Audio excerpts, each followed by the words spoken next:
Hello guys, welcome back to my YouTube channel.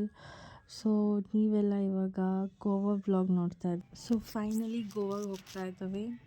So the whole ನಾನು ಏನು ಗೋವಾದಲ್ಲಿ ಇರ್ತೀನಿ, ಏನು ಮಾಡ್ತೀನಿ ಅನ್ನೋದನ್ನು ನಾನು ಫುಲ್ ವಿಡಿಯೋ ಮಾಡಿ ಹಾಕ್ತೇನೆ. So that will be the first day. So after reaching Goa ಏನೇನು ಆಗುತ್ತೆ, ಏನೇನು ಮಾಡ್ತೀವಿ, ಸೊ ಆ ವ್ಲಾಗ್ ಆಗಿರುತ್ತೆ. ಆ್ಯಕ್ಚುಲಿ ನಾವು 8 ಮೆಂಬರ್ಸ್ ಹೋಗಿದ್ದು. ಆಲ್ರೆಡಿ ಮಾರ್ನಿಂಗೇ ಇಬ್ಬರು ಹೋಗಿದ್ದಾಯಿತು. ಇನ್ನು 6 ಜನ ಬಂದುಬಿಟ್ಟು ಆಫ್ಟರ್ನೂನ್ 1:20 ಸೊ ಆ ಫ್ಲೈಟಲ್ಲಿ ಹೋಗಿದ್ದು.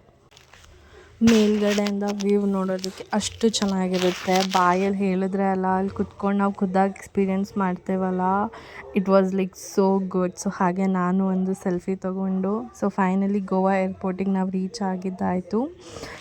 ಏರ್ಪೋರ್ಟಿಗೆ ರೀಚ್ ಆಗಿದ್ದ ಕೂಡಲೇ ಅಲ್ಲೂ ಕೂಡ ಒಂದೆರಡು ಫೋಟೋಸ್ ತೊಗೊಂಡ್ವಿ.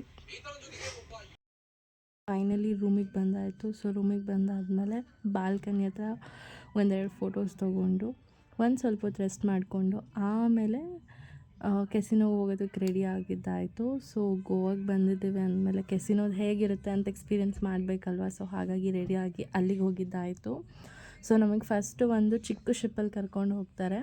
ಕರ್ಕೊಂಡು ಹೋಗಾದಮೇಲೆ ದೊಡ್ಡ ಶಿಪ್ ಒಳಗಡೆ ಬಿಟ್ಬಿಡ್ತಾರೆ. ಸೊ ನಾವು ಎಷ್ಟೊತ್ತಿಗಾದರೂ ಹೋಗಿ ಎಷ್ಟೊತ್ತಿಗಾದರೂ ಆಚೆ ಬರ್ಬೋದು. ದಟ್ ಅಪ್ ಟು ಶಿಪ್ ಒಳಗಡೆ ಹೋಗ್ತಿದ್ದಂಗೆ ಫಸ್ಟ್ ಬೇಸ್ಮೆಂಟ್ ಏನಿರುತ್ತೆ ಅದು ಬಂದುಬಿಟ್ಟು ಗೇಮ್ಸಿಗೆ ಅಂತ ಇಟ್ಟಿರ್ತಾರೆ. ಸೊ ಅಲ್ಲೆಲ್ಲ ಫೋನ್ಸ್ ಅಲೋ ಇರೋಲ್ಲ. ಸೊ ಹಾಗಾಗಿ ವಿಡಿಯೋ ಮಾಡ್ಕೊಂಡಿಲ್ಲ. ಆಮೇಲೆ ನಾವು ಊಟದ ಕಡೆ ಹೋದ್ವಿ, ಊಟ ಮಾಡ್ಕೊಂಡ್ವಿ. ಬಿಕಾಸ್ ಆಫ್ಟರ್ 12 ನಾನ್ ವೆಜ್ ತಿನ್ನೋ ಹಾಗಿರಲಿಲ್ಲ. ಸೊ ಹಾಗಾಗಿ 12 ಒಳಗಡೆ ನಾನ್ ವೆಜ್ ಎಲ್ಲ ತಿನ್ಕೊಂಡು ನಾವು ಆಲ್ಮೋಸ್ಟ್ ಒಂದು 2 ಅಲ್ಲೇ ಇದ್ಕೊಂಡು ರಿಟರ್ನ್ ಬರ್ತಿರ್ಬೇಕಾದ್ರೆ ಗ್ರೂಪ್ ಫೋಟೋ ತೊಗೊಂಡು ಆಮೇಲೆ ಇದು ಬಂದುಬಿಟ್ಟು ನಮ್ಮ ಲಡ್ಡು. ಆಮೇಲೆ ನಾನು ಕೂಡ ಹಾಗೆ ಒಂದೆರಡು ಫೋಟೋಸ್ ತೊಗೊಂಡು ಸೊ ನಾವು ಅವತ್ತಿನ ಡೇನ ಅಲ್ಲಿಗೆ ಎಂಡ್ ಮಾಡ್ತೇವೆ. ಸೊ ಇದು ಬರ್ತಿರ್ಬೇಕಾದಾಗ ಹೈವೇ ಹತ್ರ ಲೈಟಿಂಗ್ಸ್ ಹಾಕಿದ್ದು. ಸೊ ಹಾಗಾಗಿ ಅದನ್ನು ಒಂಚೂರು ವಿಡಿಯೋ ಮಾಡಿಕೊಂಡೆ. ಸೊ ಅವತ್ತಿನ ದಿನನ ಅಲ್ಲಿಗೆ ಮುಗಿಸ್ತೀನಿ. ನೆಕ್ಸ್ಟ್ ಡೇ ಮಾರ್ನಿಂಗ್ ಬೇಗ ಎದ್ದು ಸೊ ದೂದ್ ಸಾಗರ್ಗೆ ಹೋಗೋಣ ಅಂತಂದ್ಬಿಟ್ಟು ಪ್ಲ್ಯಾನ್ ಮಾಡಿಕೊಂಡು ಸೊ ದೂದ್ ಸಾಗರ್ಗೆ ಹೋಗ್ತಾ ಇದ್ದೀವಿ. ಸೊ ಲಾಸ್ಟ್ ಟೈಮ್ ಬಂದಾಗ ನಾನು ನೋಡ್ಲಿಕ್ಕೆ ಆಗಿರಲಿಲ್ಲ. ಬಿಕಾಸ್ ನಾನು ಬಂದಿದ್ದು ಜುಲೈ ಮಂತು. ಸೊ ಓಪನ್ ಇರಲಿಲ್ಲ ಅಂತ ಹೇಳಿದರು. ಸೊ ಈ ಸಲ ಮಿಸ್ ಮಾಡಲೇಬಾರ್ದು ಅಂತಂದ್ಬಿಟ್ಟು so we are going to Dudh Sagar.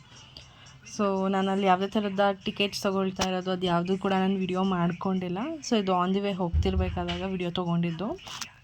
ಅಲ್ಲಿ ಬಂದುಬಿಟ್ಟು ಟ್ರಕ್ಕಿಂಗ್ ಕೂಡ ಮಾಡ್ಬೋದು. ನಾವೇನು ಟ್ರಕ್ಕೇನು ಮಾಡಲಿಲ್ಲ. ಅವ್ರದ್ದೇ ಇದಿರುತ್ತೆ, ಆ ಗಾಡಿಯಲ್ಲೇ ಕರ್ಕೊಂಡು ಹೋಗ್ತಾರೆ. ಸೊ ಆಲ್ಮೋಸ್ಟ್ 3 ಅವರ್ಸ್ 1 ಅವರ್ ಏನೋ ಇರುತ್ತೆ ಅಂದ್ಕೊತೀನಿ. ನಂಗೆ ಟೈಮಿಂಗ್ಸ್ ಕರೆಕ್ಟ್ ನೆನಪಿಲ್ಲ. ಸೊ ಅವರು ಆ ಟೈಮಿಂಗ್ಸ್ ಹೇಳಿರ್ತಾರೆ. ಟೈಮಿಂಗ್ಸ್ ಬಿಟ್ಟು ನಾವು ಇನ್ನೂ ಎಕ್ಸ್ಟ್ರಾ ಟೈಮ್ ತೊಗೋತೀವಿ ಅಂದರೆ ಎಕ್ಸ್ಟ್ರಾ ನಾವು ಅವ್ರಿಗೆ 300 ರೂಪೀಸ್ ಏನೋ ಪೇ ಮಾಡಬೇಕಾಗುತ್ತೆ. ಸೊ ನಾವು ಹೋದಾಗ 2 ಟ್ರೈನ್ ಬಂದಿದ್ದು. So it was good view actually. ಅಲ್ಲಿಂದ ನಾವು ಆಲ್ಮೋಸ್ಟ್ ಒಂದು 4:30-5 ಅಷ್ಟೊತ್ತಿಗೆ ರಿಟರ್ನ್ ಆದ್ವಿ. ಸೊ ಆನ್ ದ ವೇ ನಾವು ರೂಮಿಗೆ ಹೋಗ್ಬಿಟ್ಟು ಸ್ವಲ್ಪ ಹೊತ್ತು ರೆಸ್ಟ್ ಮಾಡಿ ಆಮೇಲೆ ಗೋವಾ ವೈಬ್ ಹೆಂಗಿರುತ್ತೆ ಅಂತ ಚೆಕ್ ಮಾಡಲಿಕ್ಕೆ ಅಂತಲೇ ಬಾಗಾ ಬೀಚ್ ಕಡೆ ಅಂತ ಹೋದ್ವಿ. ಬಾಗಾ ಬೀಚ್ ಹತ್ರ ಹೋದರೆ ಒಂದು ಜನನೂ ಇಲ್ಲ. ಆ್ಯಕ್ಚುಲಿ ಹೇಳಬೇಕಂದ್ರೆ ಆ ಬಾಗಾ ಬೀಚ್ ಕಡೆ ಎಷ್ಟೊಂದು ಪಬ್ಸ್ ಇದೆ. ಆ್ಯಕ್ಚುಲಿ ಲಾಸ್ಟ್ ಟೈಮ್ ಬಂದಾಗ ಎಷ್ಟೊಂದು ಲೌಡ್ ಮ್ಯೂಸಿಕ್ಕು, ನೀನೆಚ್ಚ ಅಷ್ಟು ಲೌಡ್ ಮ್ಯೂಸಿಕ್ ಹಾಕಿ ಕುಣಿತಾ ಇರ್ತಾರೆ. ಬಟ್ ಈ ಸಲ ಹೋದಾಗ ಜನನೇ ಇರಲಿಲ್ಲ, ಆ್ಯಾವ್ರೇಜ್ ಕ್ರೌಡ್ ಇದ್ದಿದ್ದು. ಸೊ ಹಾಗೆ ನಾವು ಕೂಡ ಬಾಗಾ ಬೀಚ್ ಹತ್ರ ಹೋಗಿ ಒಂದು ಸ್ವಲ್ಪ ಟೈಮ್ ಸ್ಪೆಂಡ್ ಮಾಡಿಕೊಂಡು ಅಲ್ಲೂ ಕೂಡ ವಾಸ್ ಲೈಕ್ ಮತ್ತೆ ಫೋಟೋಸ್ ಎಲ್ಲ ತೊಗೊಂಡ್ವಿ. ಸೊ ಅವತ್ತಿನ ದಿನ ಅಲ್ಲಿಗೆ ಎಂಡ್ ಮಾಡ್ತೀವಿ. So thank you for watching. Please subscribe to my channel.